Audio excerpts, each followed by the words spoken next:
오늘 본문 말씀은 바울이 다시 한번 또 죽을 고비를 넘기는 장면입니다.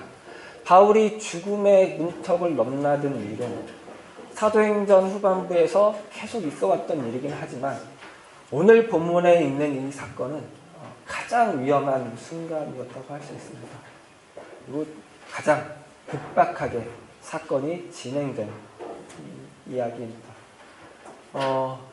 영화의 한 장면이라고 한번 떠올려 보시면 대단히 긴박하게 진행이 된 일이죠.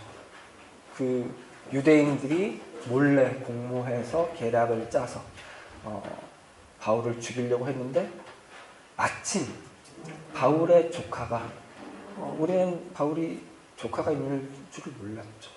아니 바울이 형제자매가 있는 줄도 처음 알았죠. 갑자기 난데없이 조카가 등장해서 그 비밀을 알고 바울에게 가서 말하고 바울이 다시 그걸 천부장에게 말하게 해서 그것도 또 조용히 은밀한 가운데 이루어져서 바울이 밤에 예루살렘을 빠져나가고 무사히 그 다음날 가이사랴까지 가서 목숨을 구원한 사건입니다. 그런데 이 사건이 오늘 본문이 12절부터 시작이 되고 이 12절부터 시작되는 본문은 11절에 이어져 있죠. 11절이 뭐였냐면 밤에 예수님이 바울에게 찾아오셔서 곁에 서서 두려워하지 말라고 네가 예루살렘에서 나를 증언한 것처럼 로마에서도 증언해야 될 것이라고 말씀하신 뒤에 이어진 이야기이니 이 오늘 본문은 하나님이 약속을 지킨 사건으로 보면 좋을 것입니다. 그리고 실제로 그렇게 많은 주석들이 봅니다.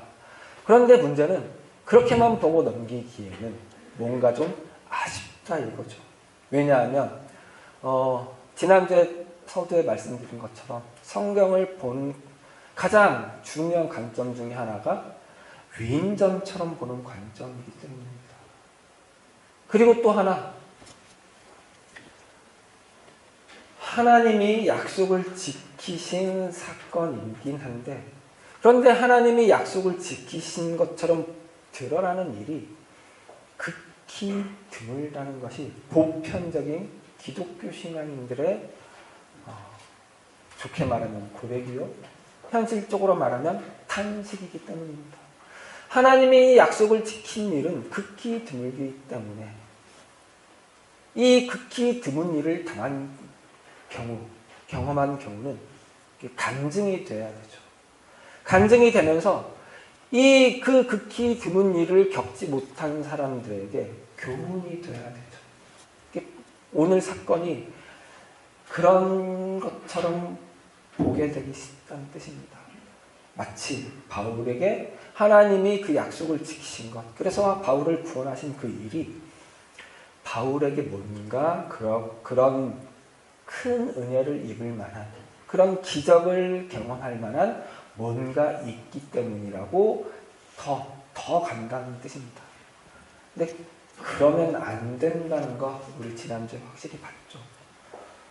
뭘 더 보려고 하냐면 바울은 평생을 주의 이름을 위해서 고난받고 복음을 전하기 위해서 헌신된 사람이었다. 그리고 그만큼 얼마나 기도를 했겠는가. 그러니 하나님이 바울을 살리시려고 마침 그 조카가 그 비밀을 알게 하고 바울을 구원하신 것이다. 그러니까 이렇게까지 나가는 것이다. 그러니까 평소에 그렇게 잘하면 기도 열심히 하면 하나님이 그렇게 도우실 것이다. 그러니까 무게중심이 하나님이 하나님의 약속을 지키신 것에서 이게 약화되고 바울이 뭔가 그 하나님의 일하심을 땡겨올 만한 일을 했다로 이렇게 옮겨지죠. 그리고 여기에 초점을 맞추게 되죠. 우리도 그렇게 뭔가를 하자. 하나님이 너에게 약속을 지키지 않았느냐? 그러면 너는 뭔가 안 한 것이다. 까지 이제 나가게 되죠. 그러면 그 순간 그때 하나님은 성경에서 예수를 보내신 하나님이라기보다는 마치 부처나 알라나 그런 하나님이랑 다를 바 없어진다는 것을 늘 기억해야 합니다. 나를 돌아보고 내가 뭔가를 안 해서 하나님이 뭔가를 안 해주셨다고 한다면 그 순간에 그 하나님은 기독교의 하나님, 십자가로 대표되는, 십자가로 상징되는 기독교의 하나님이 수 없다는 걸 늘 기억해요. 그런데 그럼에도 불구하고 오늘 우리 본문에서 바울이 했던 행동 하나는 우리가 주의해서 볼 필요가 있습니다. 주목할 필요가 있습니다. 어떤 것이냐면 이 오늘 본문 이야기가 11절 약속에 이어져 있는 본문이니까 바울이 어떤 위협으로부터 보호받기 위해서 그런 상태이긴 하지만 어쨌거나 완전히 자유롭지 못한 상태이죠. 그렇죠? 명내에 있는 거죠. 결박되진 않더라도 어느 정도 자유가 제한된 상태죠. 그런 상황에서 조카가 찾아왔어요. 이런 계략을 꾸미고 있다더라고 이야기를 해요. 그런 상황에서 만약에 제가 그 상황이었으면 조금 더 이렇게 멋있는 척 했을 것 같습니다. 괜찮아. 하나님이 어젯밤에 나에게 계시해 주셨어. 나를 로마까지 안전하게 보호해 주실 거야. 걔네가 아무리 계략을 꾸미라고 해봐. 아무 상관없어. 하나님이 그 계략 다 무산시킬 거야. 걱정하지 말고 돌아가. 대신 기도해줘. 대단히 기독교적인 표현인 것 같죠. 근데 바울은 그렇게 하지 않았다. 어떻게 했어요? 백부장을 불러서 이 아이를 데리고 천부장에게 데리고 가라. 가서 천부장에게 이 아이가 할 말을 하게 해라. 왜요? 그게 제일 확실한 방법이니까. 천부장은 바울을 결박해서 채찍질을 하려다가 바울이 로마 시민인 걸 알게 됐죠. 그 순간 천부장은 바울에게 완전히 호구 잡혔습니다. 그 천부장에게 이 아이를 데려가면, 자기 조카를 데리고 가게 하면 천부장은 바울을 도울 수밖에 없습니다. 그 순간 그 유대인들이 꾸민 계략으로부터 바울이 자기 목숨을 지킬 수 있는 가장 확실한 방법, 가장 최선의 방법, 그 방법을 바울이 생각해내고 그렇게 하게 한 것입니다. 그럼 바울은 하나님이, 예수님이 그날 밤에 찾아오셔서 하신 약속을 믿지 못한 것일까요? 이 바울의 행동은 바울을 이 죽음의 문턱 앞에 세웠던 그 계략을 꾸미는 자들의 행동과 완전히 대조되는 행동입니다. 우리 12절 첫 절 읽어볼까요? 날이 새매 유대인들이 당을 지어 맹세하되 바울을 죽이기 전에는 먹지도 아니하고 마시지도 아니하겠다 하고, 이들이 당을 지어서 맹세를 했어요. 40여 명이 그렇게 했어요. 맹세하되라고 번역이 돼서 이 맹세가 어떤 성격을 가진 맹세인지 잘 드러나지 않는데요. 원어에는 이런 뜻이 담겨 있습니다. 나를 저주 아래 놓는다 라는 뜻입니다. 그러니까 이 맹세는 어떤 맹세냐면, 내가 만약에 바울을 죽이지 못한다면 이런 저주를 내가 받아도 괜찮다, 마땅하다 라는 뜻입니다. 그런 맹세입니다. 그러니까 하나님한테 대고 이렇게 맹세합니다. 하나님, 내가 이 바울 죽이지 않으면 내가 무슨 저주가 제일 혹독할까요? 아무튼 그런 저주를 받아도 쌉니다. 그런 맹세입니다. 그 맹세가 얼마나 진실한지, 얼마나 절실한지 나타내려고 그때까지 내가 아무것도 안 먹겠습니다. 그러니 하나님, 나를 도와주십시오. 이런 겁니다. 그리고 이 맹세한 자들이 세운 그 계략을 대제사장과 장로들도 인정을 하고 그들의 공로에 동참하기로 했습니다. 그런데 이 계략을 세운 자들, 그 계략을 인정해주고 동참하기로 한 자들이 어떤 자들이에요? 하나님이 세운 나라, 하나님이 택한 백성, 이스라엘 민족의 가장 열심인 자, 유대인, 대제사장, 장로. 그런데 어떻게 이런 자들이 저주 아래 자기를 둘 수 있을까요? 이건 하나님이 하지 말라고 한 일인데 왜 어떻게 이들은 이렇게 할 수 있었을까요? 확신이 있었기 때문입니다. 어떤 확신이요? 하나님이 이런 자는 죽여도 좋다고 하실 거라는 확신이 있었기 때문입니다. 그런 확신이 어디서 나왔을까요? 일단 낮은 차원에서는 하나님이 그걸 원하신다고 확신해요. 이런 자들이 있으면 하나님의 나라가 완전히 이루어질 수 없다. 그런데 보다 근본적으로, 보다 높은 차원에서는 어떤 것이 문제냐면 이들에겐 확신이 없기 때문입니다. 어떤 확신이요?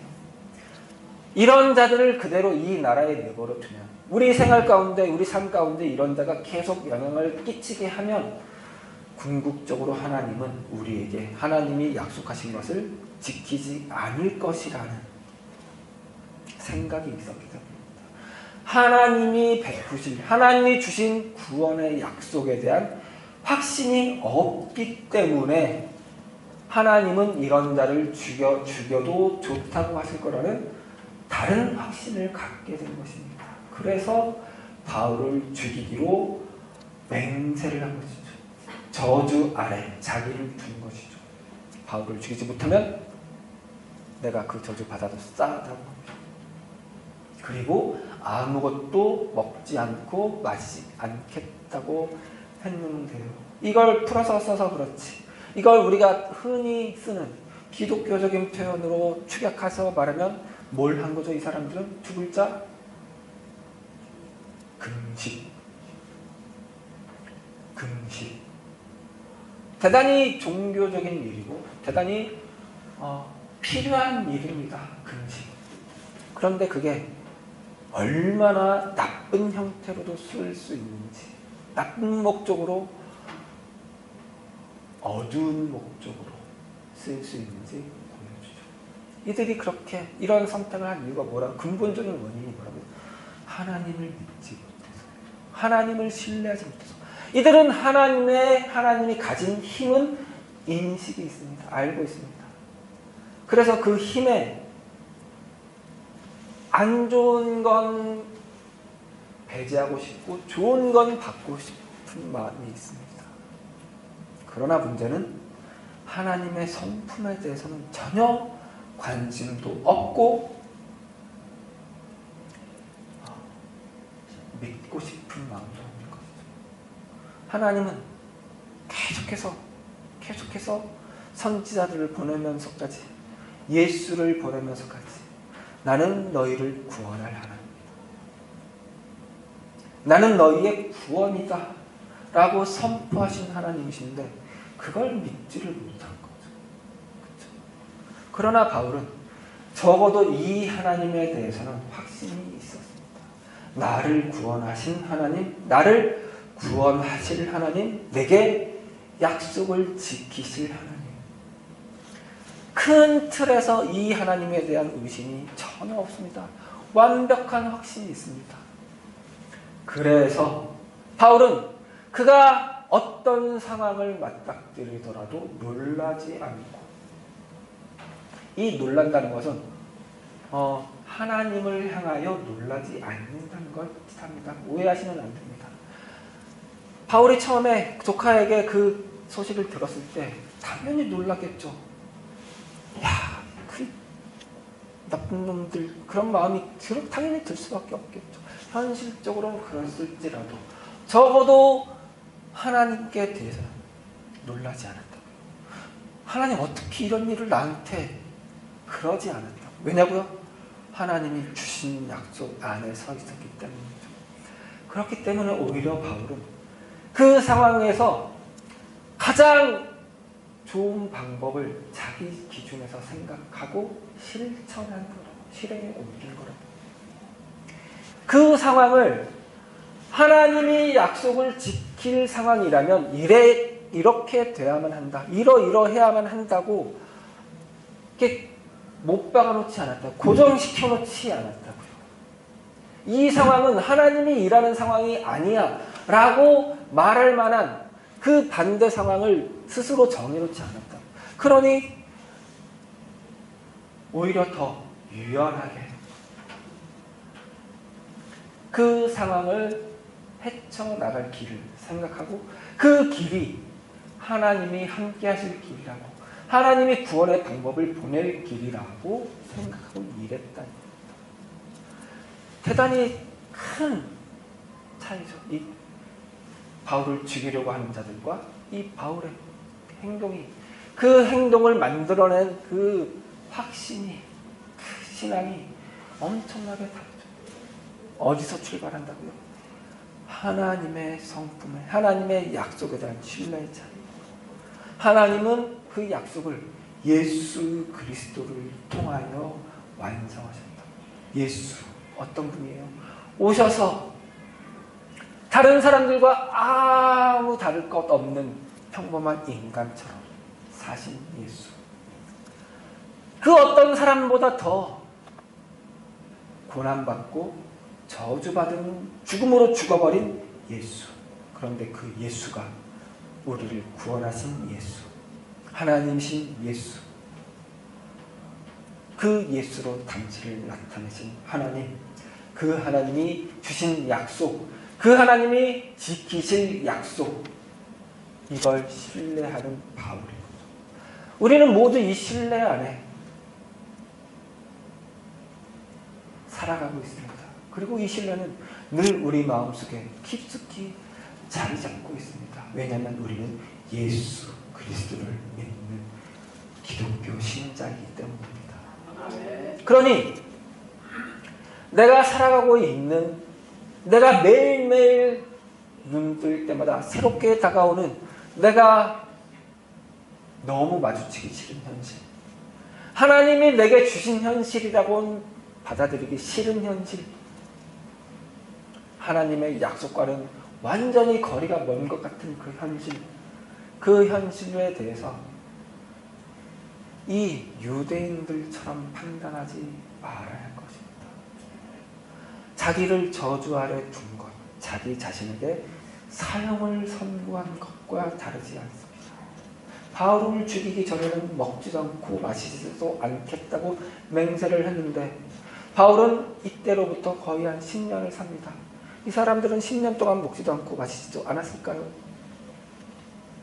알 수는 없습니다. 그러나 이들의 맹세대로라면 이들은 죽었어야죠. 굶어 죽었어야죠. 목말라 죽었어야죠. 사형 선고한 것뿐만 아니라 스스로 사형을 집행하는 것이나 다름없습니다. 우리는 우리 삶에 대해서, 우리 인생에 대해서, 우리에게 일어나는 일에 대해서, 우리 주변 사람들과의 관계 속에서 우리 스스로에게 사형 선고를 하지 말아야 합니다. 그리고 당연히 사형 집행은 당연히 하지 말아야 합니다. 그 사형 선고는 어떻게 이루어진다고요? 이 현실은 하나님이 외면한 현실이에요. 이 현실은 하나님이 약속을 지키지 않은 현실이에요. 하나님은 나를 구원하지 않았어 라는 마음을 가지고 그 마음으로부터 나오는 어떤 행동을 하는 것, 그건 결국 어디로 맞닿냐면 내 인생을 저주 아래 두는 것과 맞닿을 수밖에 없습니다. 그러지 말라는 것입니다. 그러지 말라는 것입니다. 바울처럼. 그럼 어떻게 해야 돼요? 내 상황 속에서 내가 할 수 있는 최선의 길을 선택하고 최선을 다해서 그 일을 하는 것. 하나님이 주신 인생입니까? 하나님이 약속하신 인생이며 하나님의 구원이 내가 볼 수 없고 내가 알 수 없지만, 내가 느낄 수 없지만 하나님의 그 구원이 늘 내 삶 가운데 녹아들어 있습니까? 그렇게 사는 것이 그리스도인들의, 기독교인들의 신앙생활이며 인생입니다. 그 인생 사는데 능한 우리 성도님들 되시기 바라며 이번 한 주 동안 또 힘을 내서 그렇게 인생교회 성도답게 살아가시길 바랍니다. 기도하시겠습니다. 하나님 감사합니다. 우리 인생 가운데 하나님의 구원이, 하나님의 은혜가, 하나님의 생명이 담겨 있음을 다시 한번 배웁니다. 우리는 예수 그리스도로 부름받은 자들이기 때문입니다. 그러니 우리가 다 알 수 없고 우리가 느끼지 못할지라도 늘 하나님은 우리와 함께 하시며 우리 인생 가운데 가장 좋은 방법으로 하나님의 구원을 이루어가고 있다는 것 기억하게 주시옵소서. 그러니 우리가 눈에 보이는 그 인생을 향하여 사형을 선고하는 일이 없게 하여 주시옵소서. 우리가 만나는 사람들에게 하나님의 베푸신 구원을 보여줄 수 있는 하나님의 예수 그리스도의 증인으로 살아가는 우리가 되게 도와주시옵소서. 감사드리며 예수 그리스도 이름으로 기도드렸습니다. 아멘.